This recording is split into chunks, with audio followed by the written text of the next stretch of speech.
നിർമ്മാതാവ് സാൻഡ്ര തോമസിനും പിതാവിനുമെതിരെ വധഭീഷണി. Production കൺട്രോളർമാരുടെ WhatsApp ഗ്രൂപ്പിലാണ് ശബ്ദ സന്ദേശം എത്തിയത്. പരാതി നൽകിയിട്ടും നടപടി സ്വീകരിക്കുന്നില്ല എന്ന് ചൂണ്ടിക്കാട്ടി പോലീസിനെതിരെ സാൻഡ്ര തോമസ് രംഗത്തെത്തി. സിനിമാ സെറ്റുകളിൽ പ്രൊഡക്ഷൻ കൺട്രോളർമാർ വേണ്ടതില്ല എന്ന സാന്ദ്രയുടെ പരാമർശത്തിന് പിന്നാലെയാണ് ഭീഷണിയും അധിക്ഷേപവും. പ്രൊഡക്ഷൻ കൺട്രോളർമാരുടെ ഔദ്യോഗിക വാട്സാപ്പ് ഗ്രൂപ്പിൽ അംഗങ്ങൾ അശ്ലീലവും ഭീഷണിയും അടങ്ങിയ സന്ദേശമാണ് പങ്കുവച്ചത്. സാന്ദ്ര തോമസ് പ്രൊഡക്ഷൻ കൺട്രോളർമാരെ പറ്റി അനാവശ്യം പറഞ്ഞ ആദ്യം അപ്പനെടുത്ത് കമ്പത്തിൽ കെട്ടിച്ച് ഞാനടിക്കും, കൊല്ലും, തല്ലിക്കൊന്ന് ജയിലിൽ പോകും. തോമസിനെ നാളെ ചെവിക്കല്ലടിച്ച് പൊട്ടിക്കും ഞാൻ തോമസിനെ. അപ്പൊ ഇവള് ദുഃഖിക്കണം, ഇവളറിയണം, സാന്ദ്ര അറിയണം. ഭീഷണിക്ക് പിന്നാലെ സാന്ദ്ര പോലീസിൽ പരാതി നൽകി.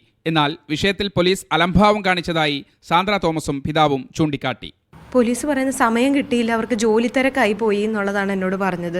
ഇത് അന്വേഷിക്കാനുള്ള സമയം കിട്ടിയില്ല എന്ന് പറഞ്ഞു. ഞാൻ പറഞ്ഞു 2.5 മാസമായില്ല മാഡം, എന്തെങ്കിലും ഒന്ന് സംഭവിച്ചു കഴിഞ്ഞിട്ട് ഞങ്ങൾ തിരക്കായി പോയി എന്ന് പറഞ്ഞിട്ട് കാര്യമുണ്ടോ എന്ന് ഞാൻ അവരോട് ചോദിച്ചു. അപ്പം അവർ പറഞ്ഞു ഞങ്ങൾ എത്രയും പെട്ടെന്ന് അന്വേഷിക്കാം എന്നൊക്കെ പറഞ്ഞു. സ്വാധീനത്തിന് വഴങ്ങി പോലീസ് അന്വേഷണം മനഃപൂർവ്വം വൈകിപ്പിക്കുകയാണെന്നും വിജിലൻസിലും DGPക്കും പരാതി നൽകുമെന്നും സാന്ദ്ര വ്യക്തമാക്കി. ഞാൻ DGPക്കും വിജിലൻസിനും പരാതി കൊടുക്കാനായിട്ട് പോവുകയാണ്.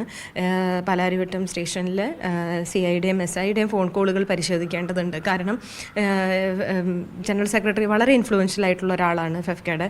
അപ്പോൾ അദ്ദേഹത്തിൻ്റെ കോൾസ് വന്നിട്ടുണ്ടാവാം, അവർ ഇൻഫ്ലുവൻസ് ചെയ്തിട്ടുണ്ടാവാം, അത് ഞാൻ സംശയിക്കുന്നുണ്ട്. മീഡിയ 1 കൊച്ചി.